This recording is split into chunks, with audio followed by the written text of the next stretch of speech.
Today, welcome everyone to Highway 92 Raceway, our still unnamed podcast. I'm Alan Strong, the Rev, and today we're here with Harry Gardner, who has raced how long? How long have you been involved with racing in some way, shape, or form? Well, actually raced cars for at least 25 years, and I've been kind of just relaxing here for the last 4 or 5. Mm-hmm. So 25 years raced. So, but you've done other things too at the track, haven't you? Yes, I back in '94 and '95. Well, actually, let's go back '92, '93. I was assistant flag under.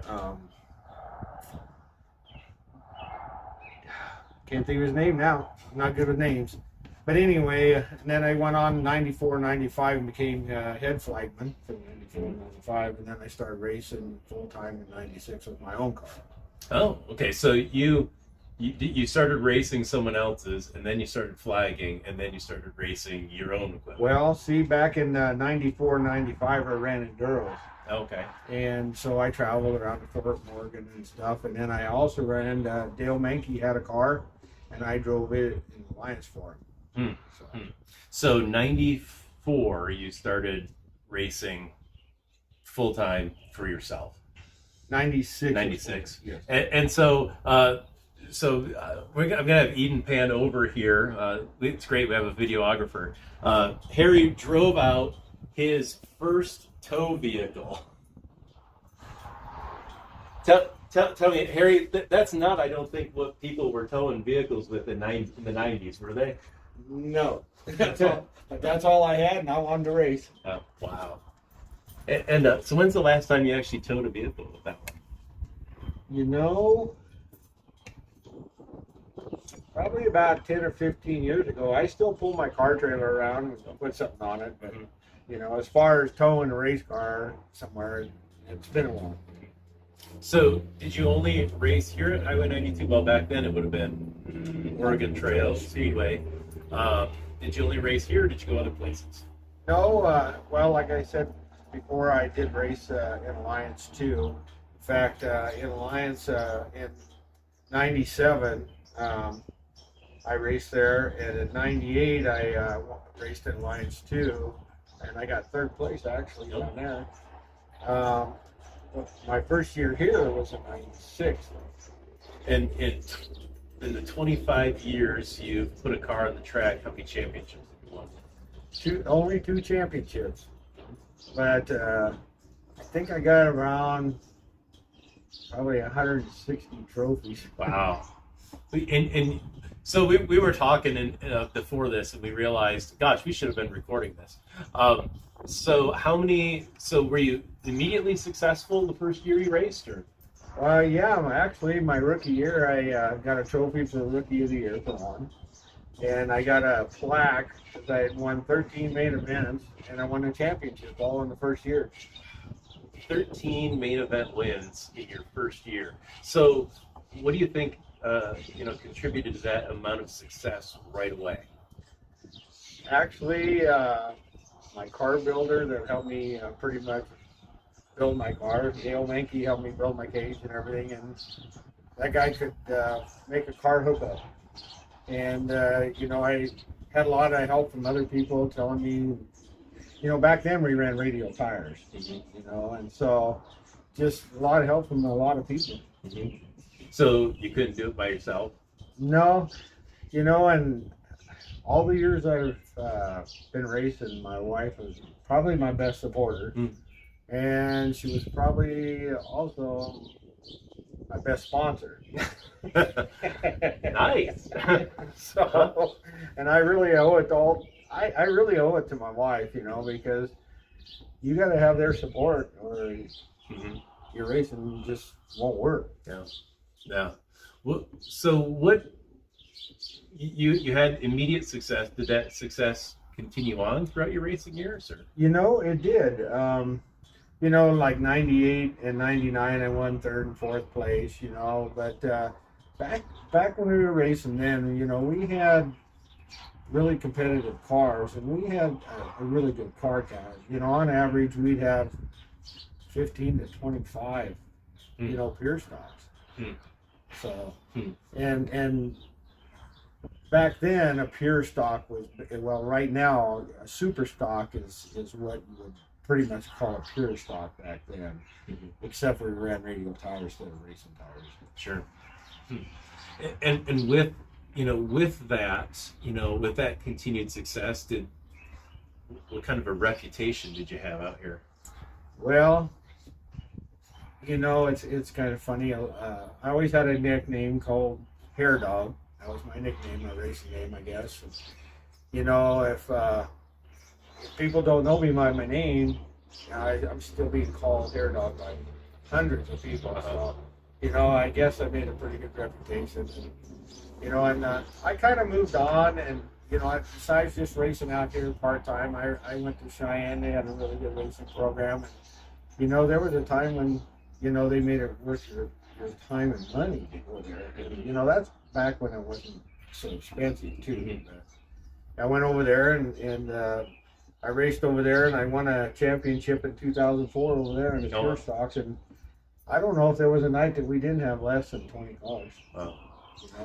What do you think, you know, you talked about car count. What do you think has had the most effect on car count in racing across the country, I think, but especially here? Well, over the last few years is, I think it's a kind of a money thing, you know, like the economy and stuff like that, because sponsors aren't able to put out as much money, and, you know, and if you're going to be sponsored by somebody, you kind of owe it to them to be here every night, you know, to do their advertisements for their money. So, and some of it is, some people don't want to race every night, so they probably don't get sponsored. So, you know, it's out of the pocket. So there's a commitment level besides the money issue. Yeah, I think it's a little of each one. And do you think, you know, I want to get back onto some of the history, but, you know, do you think that can turn around? I think it will turn around, because there's a lot of kids that want to get involved in racing, you know, and, you know, I look at some of the kids, you know, that I used to give rides with my car to, even in the pit on my trailer, and they're still racing, you know, so I know that these kids, you know, and the thing that you got to do as being a race car driver is talk to those kids. You know, I mean, I went to the stands when I raced, and I handed out candy. You know, and I every once in a while I give them like a little trivia question. You know, like what's my number on my car, and I give them an extra one. You know, and so you know, got to get involved with the kids, and if the kids see that you're involved, I think they're gonna. So, you know, you can't, I know there's a lot of time involved, and, you know, and you got to work on your car too, but, you know, make that 5 or 10 minutes, even if it has to be at, you know, the intermission, make it and go up and visit with the kids. So you really see the kids as the as the future of keeping, you know, racing here across the country, but especially in the Valley. I see that, and you know, the economy might be bad now, but I don't see it staying that bad. You know, so this is just a time we're going through, I think. And you know, you started in maybe a part of a heyday. You know, do you see us being able to get back to that level, or is there going to be just a new level that we're going to be at? It sometimes it just depends on, you know, I see pure stock, super stock probably being the premier classes and stuff like that, because they aren't as expensive, you know, and I think if they can keep that cost down, that those will be your big classes, you know, and you'll always have, you know, your late models, you'll have your super late models, and, but those are kind of.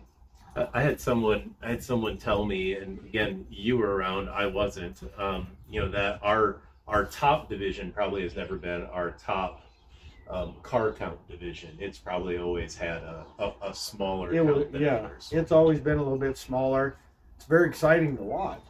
You know, I mean, there's nothing more exciting than go faster. that's kind of why I went from one class to the other and just made my way on up the ladder. So you ran pure stocks. What other classes have you run? Well, I ran pure stocks, and I ran a couple years with my son in they called them cruiser to torpedo class, and that was really fun, you know. And then I moved on up to super stock, which was still a pure stock, but they started putting racing tires and stuff on it.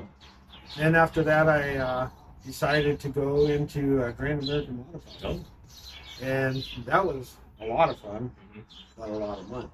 And did we have GAMs here? You know, we came here and ran like the shootouts and stuff, but I ran mostly in Cheyenne because they had them every night there. And we had a pretty good car count. We had on average 8 or 10 when I was running. And boy, there's just not a better feeling than that kind of horsepower. And after the GAMs, where did you go from there? Well, actually, I tried a legend car one year, and being I'm 6 foot with long legs, and I don't like to have my hands put up against my chest with the steering wheel. One year, that's it. That was it. No, I was. And there's 2 reasons I went on back to super stock after that is because, well, one was the cost. You know, I mean, we spent an easy $10,000 on a motor. Wow. You know, on those Grand Americans. And, you know, and that was back in, you know, 2008, somewhere around there when the economy was doing not so good, and I lost some sponsors. But anyway, yeah, after being in a legend car from a Grand American, it was like, you know, you think the legend cars are fast. But when you're in a Grand American and you step on the gas and it sets you back in your seat, and you get in a legend car and you step on the gas and it's just continued fast. There's really not that G-force. I thought, man, this isn't really my thing. Sure. So I went back to super stock, and that was kind of a part-time thing for about 4 years. Yeah, let's see. I'm trying to think. I started racing super stocks at 12. I think you and I raced each other a few times. Yeah, I think I think my rear bumper felt your front a couple times too. Well, you know, you were new. I was. It was my rookie year. Yep. And I was so used to going in the corner and really driving in. And you know, I won a lot of races in the corner. You know, it's not that my car was that much faster than anybody, but I drove way into a corner. You know, and like the time when I give you a push, it was like you let off a lot sooner than I did. I did. Yep. Yep. Again, I was a rookie. I look back. It's funny. I see some of those races now, and they come across my Facebook feed and videos or whatever, pictures, and I think of how different I drive from, and people were trying to give me advice or whatever, and I just had to have the seat time. Yeah. And that's what does it. You know, you can't expect miracles. I was very fortunate. You know, I was very fortunate. Maybe I was born to drive, I guess. Yeah. Well, I think it is natural for some. I think that's true. Yeah. So you were telling me the story. Tell the story about how you have your car number, because you've always run car number 8. Yeah. Well, you know, everybody gives me a bad time about that car number because, you know, Dale Earnhardt Jr. drove it. But, you know, when I started racing, Hunt Strickland had number 8. So Dale hadn't even had it. But that wasn't the reason anyway. But my wife and I were married on 8 of 88.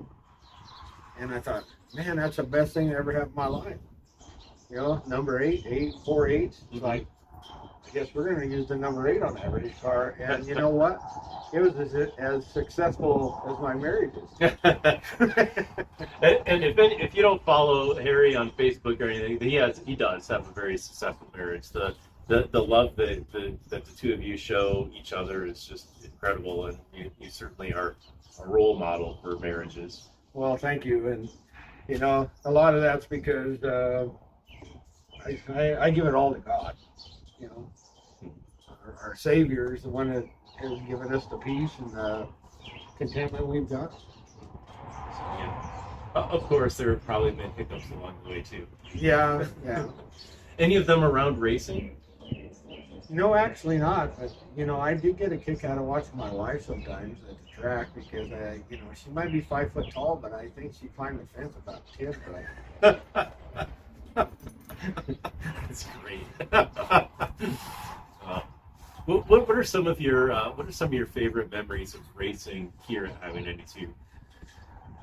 Well, actually, some of back when I first started, when I was running enduros, they let us take a passenger, and I was fortunate enough to take my kids one at a time, my wife, my friends, my daughter-in-law. So that was really something special, to me. The championships were really, really cool remembering, very stressful. Yeah. Because, like I said, there was a lot of cars and the points were not very far apart.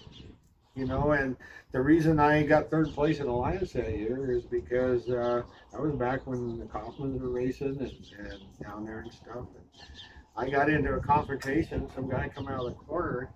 He was ahead of me, and he come down and hooked my front bumper with his back bumper. Well, his back bumper was my fender, I guess. Sure. And so he was dragging me down the straightaway. So I was thinking to myself, I don't want to go into the corner with him hooked to me. So I turned as hard as I could to the left and stepped on the gas, and it broke loose. And there were some tires over by the wall, and he shot him off like a slingshot because he was dragging me. He was well, when I went around the corner, come back around, he was upside down. Oh man, upside down in the tires, I imagine. Well, on the track, but so I got black flag, which and that actually the points were that close. That cost me the championship. Oh wow! So there was 3 of us within very, very few points. I've heard that said, here in the few years that I've been here, that when you start points racing, it becomes the most stressful thing you're doing all summer. It is. If I had to say I was upset at racing, it would be on a I there's a few times I was a little hotter on the collar because of points. So that's a different era. That's something that we sometimes we glamorize. We look at the Allisons in Yarborough and at Daytona and the fight in the there in that corner. And why do you think that doesn't work so much today? Well, it really doesn't solve anything. And of course they've got a lot more officials kind of keep that under control. But the thing if I had to tell you the thing I like most about right now coming out here is, I like to watch the new people race, but we've got a couple of old heads out here. Yeah. Alvy Howell. I remember before I ever started racing, Alvy and Garden. They were racing in Alliance. I go out there and watch them in Alliance back in the day. It was kind of neat, to see them coming back. And I've kind of had the itch, but haven't got here yet. So what's it going to take to put you in the seat of a car? Well, I'm trying to talk to somebody that has my old car. I'm trying to get it back, but he hasn't said yes yet. And I don't know if he will. He wants my pickup. Oh. He says, I'll change it for your pickup. That pickup? That pickup. That pickup. That pickup ain't going nowhere. I was going to say, that pickup sounds like it has way too many memories connected to it. I dated my wife in that pickup. And I started racing that. Yeah, that's a lot of memories. Yep, that's for sure. What about, you mentioned Alvy, Miller Brothers. Yep, Miller Brothers.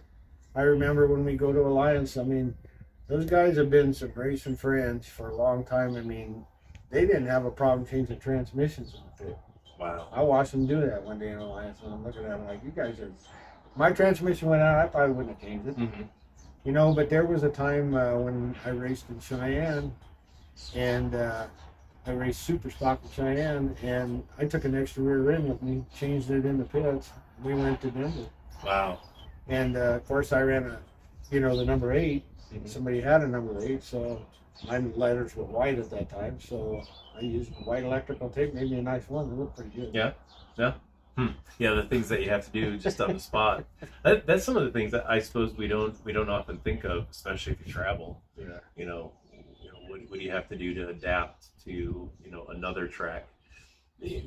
Where would you say racing here at Highway 92 ranks in the places that you've run? And Actually, I think we're so limited to paved tracks around here, but I would say this track right now with the car count is probably second from Colorado National. Really? Because what is it, 3 or 4? Mm-hmm. But I think they're right behind Colorado National. Yeah. I see Colorado National's car count like it is because there's so many people there, Mm-hmm. and there's a lot of good sponsors there. Yeah. We're pretty limited here. Do you think, you've mentioned sponsors a couple times. Do you think, what does it take to get businesses more interested in not only, sponsoring cars, but, supporting the track? What's that going to take to generate that interest? I think some of it is how you approach your sponsor.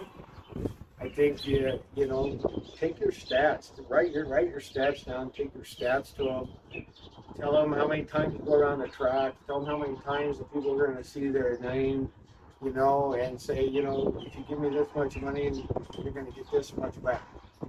Tell them how many times they're going to race, you'll be there every night, and I even went as far one time, as one guy paid for my fuel. If I didn't race, he didn't have to pay. There's all kinds of ways to ask for sponsors. So. Sure. What other stories? I think it's about time to start wrapping up. Do you have a favorite story from out here that you haven't told? You'd like to share? Back when we were running the cruiser class, I remember they had what they called media night. And so they come around the pits and they asked if we would let somebody run the gas on the passenger side for them. And I said, sure. And so I can't remember the guy's name or what he represented, but he gets in the car and I go, have you ever been in one before? Oh, he goes, yep. He goes, I was in one last year, we won it. Okay, all I want to tell you is if we start pushing up on the corner, let up on the gas. Well, we made our first lap, come across the start finish line, we were going into turn 1, and back then there was no way down there. He wasn't letting off the gas. And we were pushing up really bad. So I knew we were leaving the track. Mm-hmm. So as soon as they hit the top of the track, and my son just happened to be one of the flagmen that day, I hit the kill switch. We go over the top and it's dark. Wow. And back then we went clear down to the fence. Down there. And we didn't hit the fence, but we went clear down there and stopped it. And it was pitch black. And at that time, over here, it was set up different when we used to come up with the pits over here. Turn 3. Yeah. So then I go, okay, I'm going to see if I run. Start it up and run. And I'm looking at him. Okay, hit the gas. I go, hit the gas about 3 times. Finally, you start pushing it real slow. And we come back around, follow the fence line, come back up the side of the track. And it was actually, when we came back on the track, on this end of the track, the ambulance crew, the fire trucks, on top of the corner, the flag, and they were looking over there. Where are they? Yeah. And it was actually pretty funny. But, Yeah. Wow. But that young man, after that night, he got out of the car. I mean, we went ahead and raced the race, but we didn't win. And I've never seen him to this day. Oh wow. So he's gone. I don't know if he scared him away or what. No idea. Disappeared from the face of the planet. Yeah. That's great. That's great. What do you think? Of all the divisions you run, is Super Stock your favorite? Well, Grand American would be my favorite. But it's too expensive for what I want to do. Now that I'm retired, we got grandkids, we travel, so I probably wouldn't do that, But yeah, I would say Super Stock. I tried a mod coupe. I still own one, and I tried a mod coupe, and I think they're a lot of fun. But mine's old enough now to be a vintage coupe. But they've got a vintage class of travels, but I just don't want to spend that kind of time. Yeah. So, who says you won't see it on the street someday? There are some really cool groups that convert race cars into street cars. If you had to give a word of encouragement, I think this would be where we conclude it. If you had to give a word of encouragement to the drivers, to the staff, to the track owners, what word of encouragement would you give? I would probably tell you to be calm, and even in the heat of the moment, bite your tongue, because sometimes we say things we don't mean. Always be helpful. Always be helpful. I carried a lot of extra parts, and I don't know how many times, I probably couldn't count them on my hands, how many times people would come to me for parts. And I didn't have a problem giving it to them. I was very, very fortunate over all the years of racing. Like you said, it's a full-time job. Yep. All week long we did something. We checked every bolt, nut, whatever we had to do during the week. And you could tell the people that did that, because the most you had to do out here is change a tire. You're going to run into certain things sometimes when you might have a failure, but overall, we didn't have to work on that.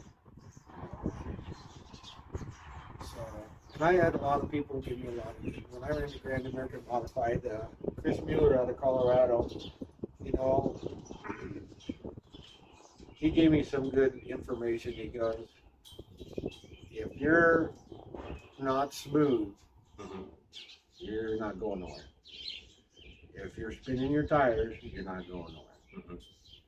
So you've got to learn to be consistent, smooth, and that's what will make you a winner. So, thank you, Harry. I appreciate the time. We may have to do this again, because I see your list over there. I know that there are some stories we didn't get to. So like, subscribe, share. We look forward to all your interactions. Leave a comment if you like what you see. And we'll see you all again, hopefully next week. Well, really appreciate the time, and thanks for the interview, and keep on racing.